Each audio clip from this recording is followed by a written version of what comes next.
শ্রী শ্রী আমাকে ফোনটা দাও। হ্যাঁ আবির আবির আমি তোমাকে বলছি, আঙ্কেল যখন বাড়ি থেকে বেরোয় তখন গুন্ডারা তককে তককে ছিল, আর ঝুমুরকে পেখম ভেবে মাটিতে পুঁতে ফেলে দেওয়ার চেষ্টা করেছিল। যে বা যারা পেখমকে খুন করেছে সেই এই কাজটা করিয়েছে। আচ্ছা আবির, এবার তুমি বলো তো ঝুমুরকে নিয়ে কি করবে এখন?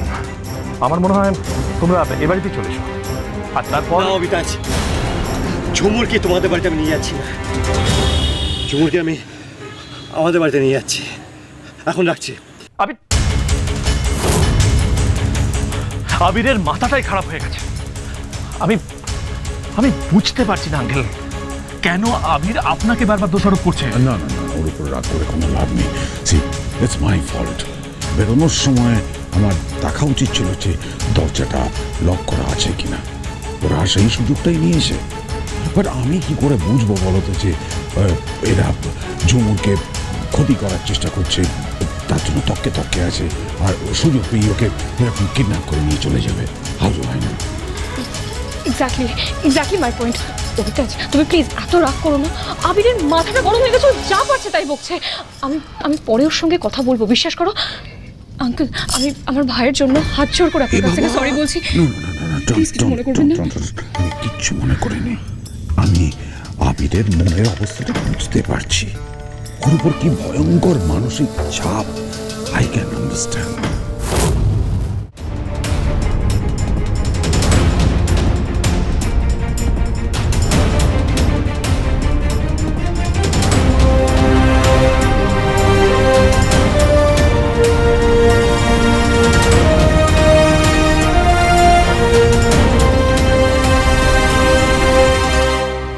আমাকে আমাকে একটু বেরোতে হবে। শ্রী, বেরোচ্ছি। অবিতাজ, শোনো না।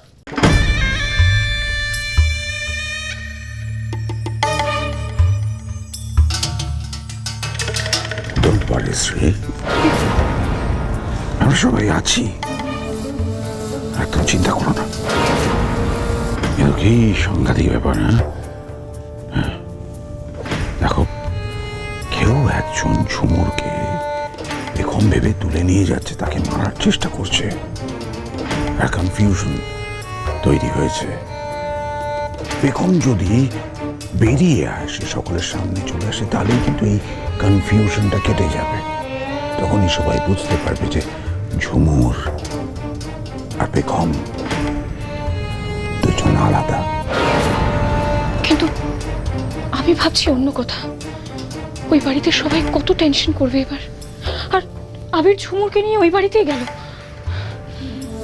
কি যে অশান্তি হবে ওই বাড়িতে, ভগবানই জানে।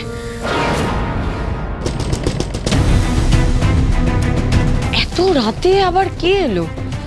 সৌকর্য, এই সৌকর্য, তমালিকা, তমালিকা। কি কি হয়েছে মা? দেখো না, এত রাতে এইভাবে কে দরজা ধাক্কাচ্ছে। আচ্ছা আচ্ছা, দাঁড়াও, আমি গিয়ে দেখছি। মা, কে আছে? দরজা খোলো। আবিরের গলা তো তমালিকা। হ্যাঁ, ও এত রাতে? ওর তো শরীর খারাপ ছিল। হ্যাঁ, ও অবিতাজের বাড়ি থেকে চলে এলো তো তমালিকা। দাঁড়াও, আমাকে দরজাটা আগে খুলতে তো দাও, আমি দেখছি না। বড় বৌদি, দরজা খোলো তাড়াতাড়ি। বড় বৌদি,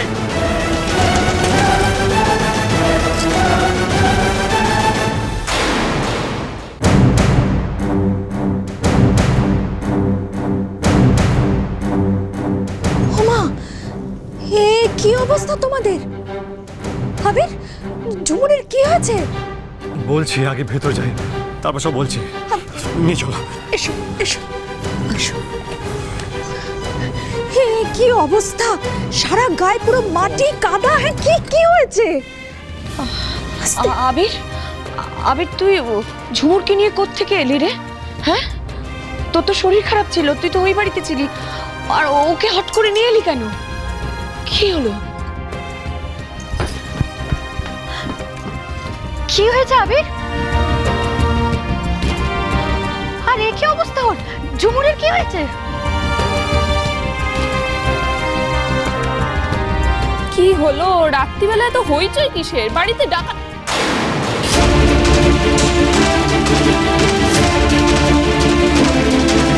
এ কি আবির, এত রাতে তোমরা কোথা থেকে এলে? আরে কি ব্যাপারটা কি? বাড়ি থেকে চোর ডাকাত পড়লো নাকি? আবির দাদু ভাইয়ের গলার আওয়াজ পেলাম। কি ব্যাপার? কি হয়েছে? কি হয়েছে ঝুমুরের? আরে মেয়েটাকে দেখে তো শরীর খারাপ বলে মনে হচ্ছে, হাঁপাচ্ছে। বড় বউটি, ঝুমুরকে সোফাতে বসাবে, চলো। না না না না না না না গো দাদাবাবু, আমি ওখানে বসবো না। সত্যি তো, ওর সারা গায়ে কাদা, ও সোফায় বসবে কি করে? ওকে অন্য কিছু একটা দিতে হবে।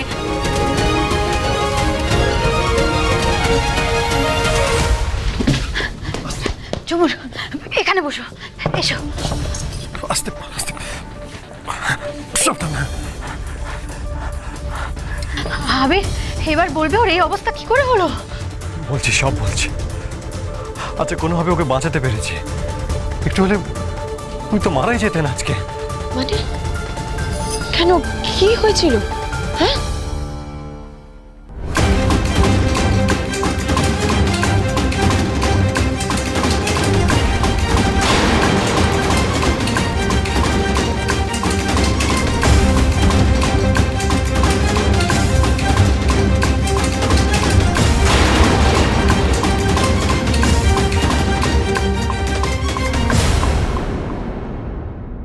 ফোনটা কি জলে পড়েছিল নাকি রে? এরকম স্যাঁতস্যাঁত করছে কেন?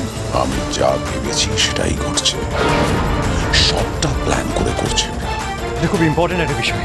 সেটাই তোকে জিজ্ঞেস করছি আমি, কি ইম্পর্টেন্ট বল আমাকে।